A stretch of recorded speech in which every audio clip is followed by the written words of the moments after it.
जळगाव शहरातील MIDC परिसरात घडलेल्या तब्बल 12 लाखांच्या घरफोडीचा गुन्हा अखेर उघडकीस आला असून MIDC पोलिसांनी मध्य प्रदेशातून 6 आरोपींना अटक करत मोठी कारवाई केली आहे। या कारवाईत सोन्या चांदीचे दागिने आणि लाखो रुपयांचा रोकड जप्त करण्यात आली आहे। या प्रकरणी पोलिसांच्या चौकशीत संशयित आरोपींनी घरफोडीची कबुली दिली आहे।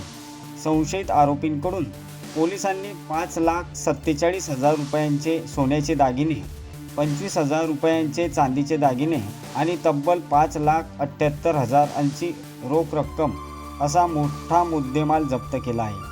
ही संपूर्ण कारवाई पोलीस अधीक्षक श्रीकांत धिवरे, संदीप गावित, नितीन गणापुरे आणि पोलीस निरीक्षक बबन आव्हाड यांच्या मार्गदर्शनाखाली MIDC पोलीस स्टेशनचे गुन्हे शोध पथकाचे पोलीस उपनिरीक्षक राहुल तायडे, पोलीस उपनिरीक्षक Chandrakant धनके, police head constable Pramod लालवंजारी, हेक्का Kiran Chaudhary, Girish Patil, Motilal Borse, विशाल कोळी, रमाकांत साळुंके, शशिकांत मराठे, पोलीस कॉन्स्टेबल नितीन ठाकूर, राहुल घेटे यांनी ही कारवाई केली आहे। पहा काय म्हणाले पोलीस अधीक्षक।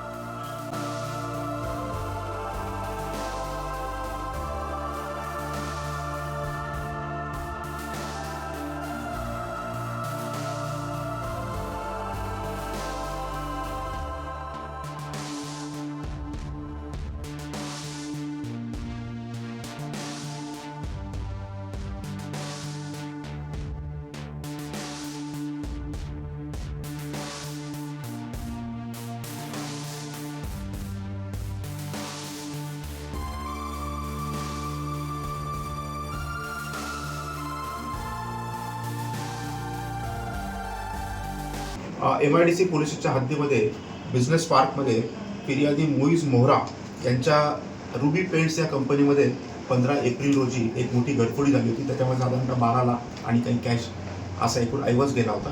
तर त्या अनुषंगाने MIDCचे प्रभारी SDPO आणि चंद्रकांत PSI धनके आणि त्यांच्या संपूर्ण टीमने हा गुन्हा अतिशय शिताफीने सेंधवा मध्य प्रदेश, त्याचप्रमाणे चाचऱ्या पाटी खरगोन या अतिशय दुर्मिळ MP मधल्या प्रदेशामधून एकूण आपण 6 आरोपी यांना अटक केलेला आहे आणि 11 लाखाच्या वर हा मुद्देमाल आपण जप्त केलेला आहे।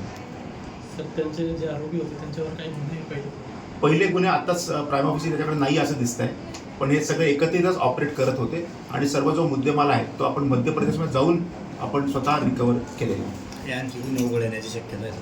आता बघूया आपण HBT याच्यामध्ये किती आहे, त्यांची मोडस काय आहे, परंतु याच्यामध्ये आपण चांगला टेक्निकल सपोर्ट घेऊन अतिशय मेहनत घेऊन सगळ्या टीमने हा गुन्हा डिटेक्ट केला आहे। सर, टीमला काही रिवॉर्ड देणार आहे? रिवॉर्ड आज पुटअप करतील आणि चांगला रिवॉर्ड देऊ आम्ही। धन्यवाद।